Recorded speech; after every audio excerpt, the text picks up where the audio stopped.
तब क्या हुआ, जब पुलिस एक बेकसूर नमाजी के साथ में मारपीट करने लगी और जब उसे गिरफ्तार करने लगी, तो अल्लाह की कुदरत ने एक बंदर भेजकर ऐसा करिश्मा दिखाया कि उसको देखकर सारे पुलिस वाले भी हक्के बक्के रह गए और सजदे में गिर पड़े। आज की इस वीडियो में हम आपको इसी वाक्य की पूरी तफसील बताने वाले हैं, जिसको सुनकर यकीनन आप लोग भी हैरान और परेशान हो जाओगे। इसलिए वीडियो को पूरा जरूर देखिएगा। और अगर आपको अल्लाह की कुदरत पर मुकम्मल भरोसा है तो कमेंट बॉक्स में अल्लाहू अकबर लिखकर इसको शेयर कर दें, ताकि और भी लोगों के पास ये वीडियो पहुंच सके। तो चलिए शुरू करते हैं। यह वाक्य पंजाब का बताया जाता है। पंजाब में एक छोटा सा गांव है सरगोदा। उस गांव में एक मुसलमान लड़का रहता था, जिसकी उम्र तकरीबन 30 साल के करीब थी। लड़का बहुत ही नेक और परहेजगार था, 5 वक्त का नमाजी था और हर नमाज को उसके सही वक्त पर ही अदा करता था और कोशिश करता था कि वह नमाज मस्जिद में जमात के साथ ही अदा करें। यही वजह थी कि उस लड़के का ज्यादातर वक्त मस्जिद में ही गुजरा करता था। और यही नहीं, जब यह लड़का नमाज से फारिग हो जाता था तो उसके बाद यह कुछ वक्त के लिए मस्जिद के एक कोने में बैठ जाता और कुरान पाक की तिलावत भी करता था। और वह ऐसा हर नमाज के बाद में किया करता, यानी कि हर नमाज के बाद वह थोड़ी देर कुरान पाक जरूर पढ़ता था। उसकी इस आदत के बारे में सभी नमाजियों को अच्छी तरह से मालूम था। उस नौजवान का इस्लाम से इतना ज्यादा लगाव देखकर सारे लोग उस पर न सिर्फ नाज करते बल्कि उसकी बहुत ज्यादा इज्जत भी किया करते थे। यह लड़का हर किसी से बहुत अच्छे से पेश आया करता था और कोशिश करता था कि उसकी वजह से कभी भी किसी का दिल ना दुखे। और यही नहीं, वह हरदम यह भी कोशिश करता रहता वह किसी जरूरतमंद की मदद भी कर सके। इसी वजह से गांव के सारे लोग उसके इखलाक के दीवाने थे। लेकिन उसकी दूसरी तरफ उस नौजवान का एक छोटा भाई था, जो बहुत ही अय्याश किस्म का था। हर वक्त दुनिया के लालच में रहता था और हर वक्त पैसों के पीछे ही भागता रहता। फिर कुछ दिन गुजरे कि एक दिन अचानक उनके वालिद का इंतकाल हो गया। उस सदमे के बाद में बड़ा भाई अंदर ही अंदर से टूट गया, इसीलिए फिर वह ज्यादा वक्त मस्जिद में ही गुजारने लगा था। वहीं दूसरी तरफ उसका छोटा भाई हर वक्त यह कोशिश करता रहता कि वह किसी न किसी तरीके से अपने बड़े भाई की जमीन हड़प ले और उसकी जमीन को अपने नाम कर ले। यानी कि वह इस कोशिश में रहने लगा कि वह कैसे भी करके बाप की जमीन में से बड़े भाई का जो हिस्सा था वह अपने नाम करवा ले। इसीलिए फिर छोटे भाई ने अंदर ही अंदर बड़े भाई के खिलाफ साजिशें रचना शुरू कर दी, मगर वह किसी भी तरह से अपने इस मकसद में कामयाब नहीं हो सका। उसके बाद जब छोटे भाई की तमाम कोशिश बेकार हो गई, तो फिर एक दिन छोटे भाई ने सोचा कि क्यों ना वह उसके लिए अपने बड़े भाई की सबसे पसंदीदा चीज यानी कि मस्जिद का इस्तेमाल करें।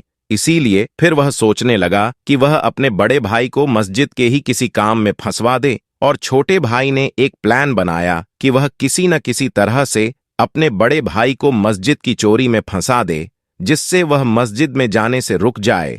और उसको यह भी मालूम था कि उसका बड़ा भाई 5 वक्त का नमाजी है और मस्जिद से बहुत ज्यादा लगाव भी रखता है, इसीलिए वह मस्जिद के बगैर नहीं रह सकता।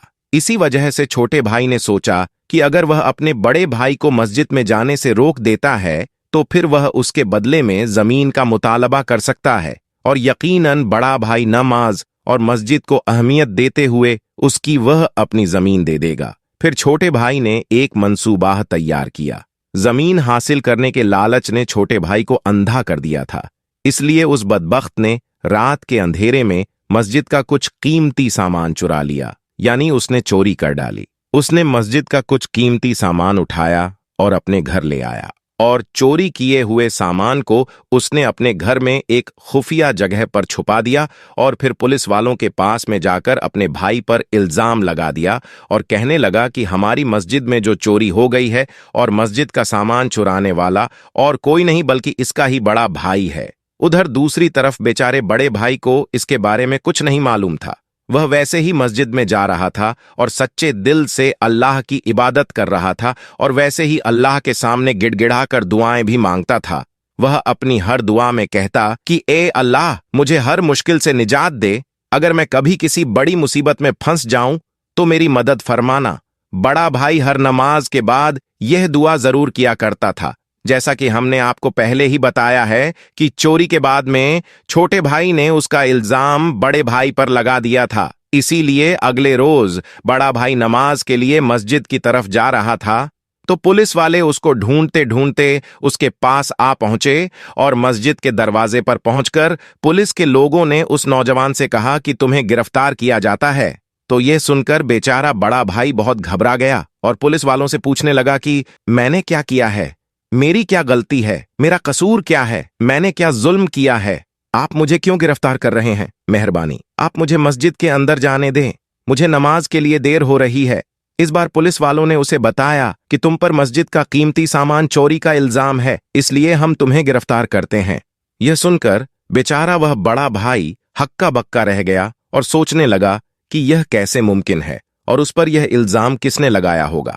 लेकिन उसे कुछ भी समझ में नहीं आ रहा था, इसलिए वह वहीं जमीन पर बैठ गया और अल्लाह से मदद की गुहार लगाने लगा और अल्लाह से दुआ करने लगा। वह कहने लगा, या अल्लाह, मेरी इस मुसीबत की घड़ी में मेरी मदद फरमा। या अल्लाह, तू जानता है कि मैं चोर नहीं हूं, मैं कभी किसी की चोरी नहीं कर सकता और ना ही मैंने मस्जिद से यह कीमती सामान चुराया है। या अल्लाह, तू अपनी कुदरत से कोई ऐसा करिश्मा दिखा कि सब लोग यह मानने पर मजबूर हो जाए कि मैं बेकसूर हूं। पुलिस को मस्जिद के दरवाजे पर देखकर आसपास के बहुत सारे लोग भी जमा हो गए और वह सब पुलिस वालों से कहने लगे, इस लड़के को हम अच्छी तरह से जानते हैं, यह लड़का बेकसूर है, क्योंकि यह लड़का 5 वक्त की नमाज पढ़ने के लिए इस मस्जिद में आता है और इस लड़के के अखलाक भी बहुत अच्छे हैं। इसलिए हम सब गवाही देते हैं कि यह लड़का बहुत नेक है, ये कभी भी मस्जिद से चोरी नहीं कर सकता। इसीलिए जिसने भी इस बार इल्जाम लगाया है वह सरासर झूठ है। मगर उन लोगों की यह गवाही सुनकर पुलिस के लोग नहीं माने और कहने लगे कि हमको इस लड़के के खिलाफ पुख्ता सबूत मिले हैं, इसलिए हम इसको गिरफ्तार करेंगे। इतने में इस लड़के का छोटा भाई भी वहां पर आ पहुंचा और फिर वह अपने बड़े भाई को एक तरफ ले जाकर कहने लगा कि यह सब मेरा किया धरा है, मैंने ही तुम पर इल्जाम लगाया है। अगर तुमको तुम्हारी इज्जत प्यारी है तो तुम अपनी जमीन मेरे हवाले कर दो, तुम्हारे हिस्से में जो जमीन आई है वह मेरे नाम कर दो, तुम्हारी इज्जत मैं बचा लूंगा और तुम्हें जेल जाने से भी रोक दूंगा। और जो मस्जिद का कीमती सामान जो मैंने छुपा रखा है उसको मैं पुलिस के हवाले कर दूंगा। तो यह सुनकर बड़े भाई को बड़ा दुख हुआ। वह समझ गया था कि यह सब उसके छोटे भाई नहीं किया है। अभी वह छोटा भाई अपने बड़े भाई को यह सब बातें कह ही रहा था कि इतने में अल्लाह की कुदरत से कहीं से एक बंदर नमूदार हुआ। उसके एक हाथ में मस्जिद का वह कीमती सामान था जिसको छोटे भाई ने मस्जिद से चुराकर अपने घर में छुपाया था। यह देखकर छोटे भाई के चेहरे का रंग उड़ गया। पुलिस वाले भी बंदर के हाथ में मस्जिद का चोरी हुआ सामान देखकर हैरान रह गए। उनको मालूम हो गया कि वह जिस लड़के को गिरफ्तार करने वाले थे वह तो बेकसूर है। फिर उस बंदर ने उन पुलिस वालों को साथ ले जाकर बता दिया कि इसने छोटे भाई के घर से ही सामान उठाया है। इसलिए फिर पुलिस वालों को मालूम हो गया कि मस्जिद से यह सामान छोटे भाई नहीं चुराया है और फिर यूं सबको मालूम हो गया कि असल चोर तो इसका छोटा भाई है।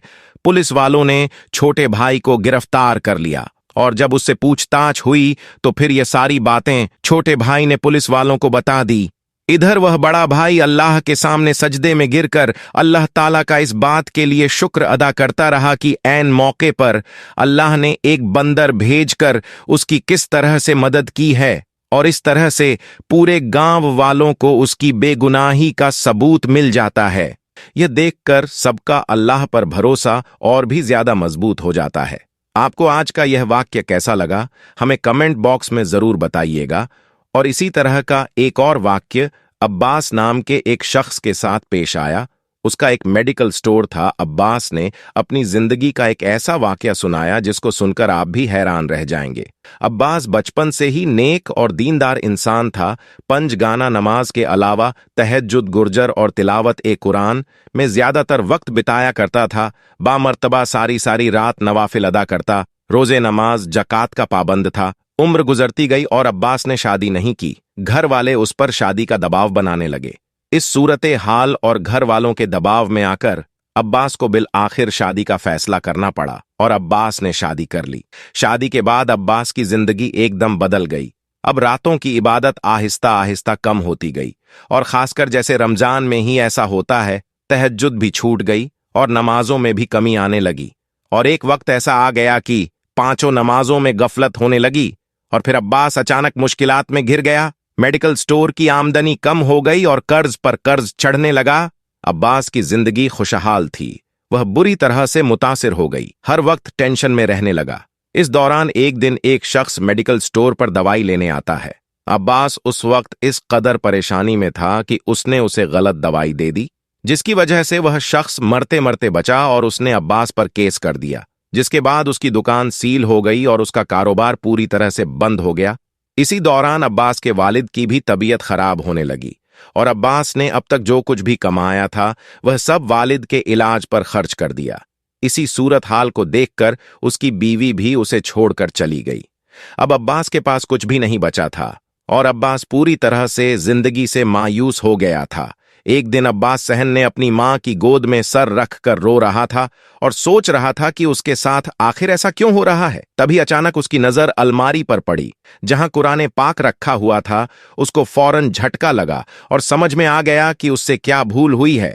वह फौरन उठा, वजू किया, नमाज अदा की, सज्जदे में गिरा, माफी मांगता रहा, रोता रहा, या अल्लाह मुझे बड़ी गलती हो गई कि मेरी सारी उम्र तेरी मोहब्बत में गुजरी, तेरी इबादत में गुजरी और दुनियादारी में ऐसा खो गया कि तुझे ही भूल गया। उसके बाद उसने दोबारा पंजगाना नमाज शुरू कर दी और तहज्जुद और तिलावत कुरान भी करने लगा और हर रात अपनी गलती पर माफी मांगने लगा। प्यारे दोस्तों, अभी सिर्फ 9 ही दिन गुजरे होंगे कि तभी उसके घर में वह शख्स आता है जिसे अब्बास ने गलत दवाई दी थी। वह शख्स कहने लगा, तुमने मुझे जो दवाई दी थी उससे मेरी तबीयत तो जरूर बिगड़ी थी, मगर मेरी जो बीमारी थी वह करिश्माती तौर पर उसी दवाई से दूर हो गई और तुम पर किया हुआ केस अब मैं वापस ले रहा हूं। उसके बाद अब्बास को उसकी दुकान वापस मिल गई, यानी अब्बास ने अपना मेडिकल स्टोर वापस हासिल कर लिया और आमदनी पहले से ज्यादा बढ़ने लगी। उसने अपने वालिद का इलाज भी करवाया और उसकी बीवी भी वापस आ गई। जो कुछ होता है वह अल्लाह की मर्जी से होता है।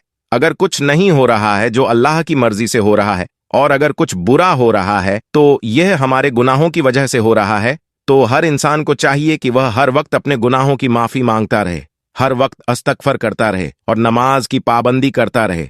जो शख्स नमाज नहीं पढ़ता तो ऐसे शख्स की जिंदगी में बहुत मसले, बहुत परेशानियां आ जाती हैं, और जो नमाजी होता है और नमाजी होने के साथ साथ उसका दिल नरम हो जाता है, वह तकवर से पाक होता है, वह हसद और जलन से पाक होता है, वह किसी के बारे में कुछ गलत ख्याल नहीं रखता, वह सिर्फ अल्लाह की जात पर भरोसा रखता है। वह एक ऐसी जिंदगी गुजरता है जैसे एक अल्लाह का वली जिंदगी गुजरता है। वह तकलीफ देने वालों को भी दुआएं देता है। तो ऐसे इंसान के साथ अल्लाह तबारक व तआला की रहमत होती है और अल्लाह तबारक व तआला ऐसे इंसान को ही कामयाब करता है। तो याद रखें कि हमेशा अच्छा सोचें, अपने बारे में अच्छा सोचें और उनके बारे में अच्छा सोचें।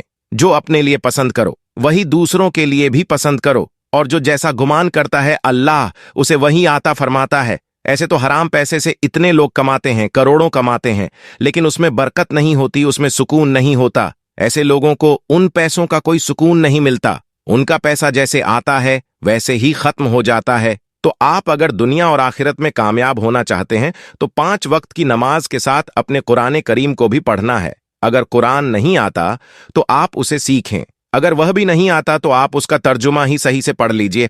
आपको जिस लैंग्वेज में भी चाहिए उसे लैंग्वेज में कुरान करीम मिल जाएगा। आप कम से कम उसका तर्जुमा तो पढ़ लीजिए।